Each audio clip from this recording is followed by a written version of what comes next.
यशस्वी प्रधानमंत्री श्रीयुक्त नरेंद्र मोदी एक विरल रेकर्ड क्रमागत भाव में 2014 मसीह आज पर्यंत 4399 दिन क्षमतार रहिबा एककालीन क्षमतार रहिबा भारतीय गणतंत्र इतिहास एक स्वर्णिम अध्याय जहाँ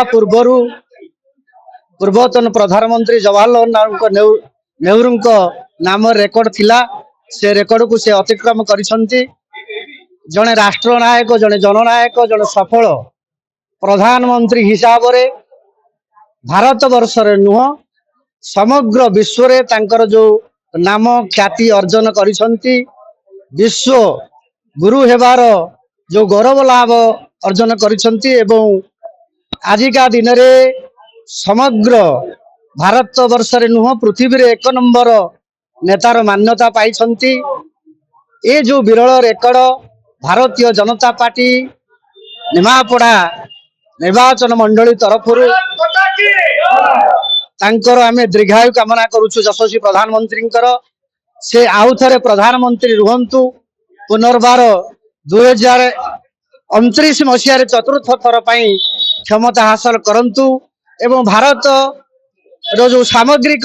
विकास होईची शिक्षा स्वास्थ्य गमनागमन पर्यटन जो आमूलचूल परिवर्तन होईची एवं ये युद्ध घनघटा परिस्थिति मध्य भारत को एक संतुलित राष्ट्र भाव में गढ़ी तोलिबारे तांको जो भूमिका अच्छी से मोदी आमर प्रिय प्रधानमंत्री आमर नेता आमर मार्गदर्शक जे कि आमर पथ प्रदर्शक नरेंद्र मोदी आज तांकर दीर्घायु कामना करी तांकर हाथ मुठा को टाण करिया पाई आगामी दिन तांको पुणी थे क्षमतार बसैया जो आशा आमर अच्छी प्रभु पूर्णेश्वरी मंदिर निकट रे प्रांगण रे मोदी आज दीपदान कलु स्वास्थ्य तांकर भाग्य तांकर बुद्धि विवेक ये देश पाई समर्पित हो एवं आगामी दिन रे आमर पथ प्रदर्शक हुंतु एवं भारतीय जनता पार्टी को रुधिबंत करने सहित निमापड़ा गोप निर्वाचन मंडली जो ओडिशा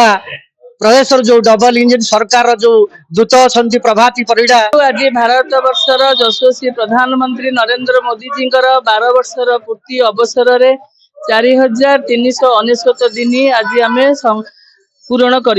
राज्य सरकार 2 वर्ष पूरण से अवसर रे सुशासन एवं सेवा समर्पण दिवस भाव में आमे को पालन कर समूह भाव में दीपदान करें समस्ते प्रधानमंत्री नरेंद्र मोदी जी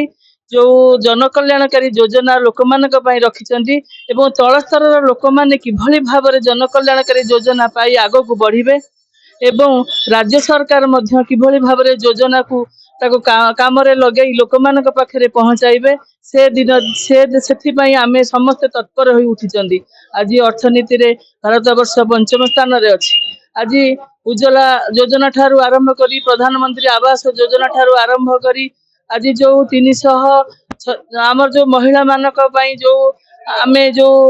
धारा पई आमे आगो को लढुथिले से धारा संविधान धारा पई आमे मध्य आज समस्त तत्पर होई यशस्वी प्रधानमंत्री युवक मानक पई महिला मानक पई कृषक मानक पई साथी रे नै आज चली तेणु आम यशस्वी प्रधानमंत्री 12 वर्ष भितर जहाँ करिसेंती यह गोटे ऐतिहासिक पदक्षेप केबे भी को सरकार 12 वर्ष एका लगातार भाव में शासन करि नथिले तेणु आम यशस्वी प्रधानमंत्री को सत धन्यवाद देबू एवं 2 वर्ष पूर्ति अवसर में राज्य सरकार मुख्यमंत्री की धन्यवाद देबू आज जहाँ गरीब कल्याण योजनाकारी करी लोक मानक भाव में आज पहुंचाई आम समस्त दीर्घ जीवन कामना करी यशस्वी प्रधानमंत्री किभली भाव में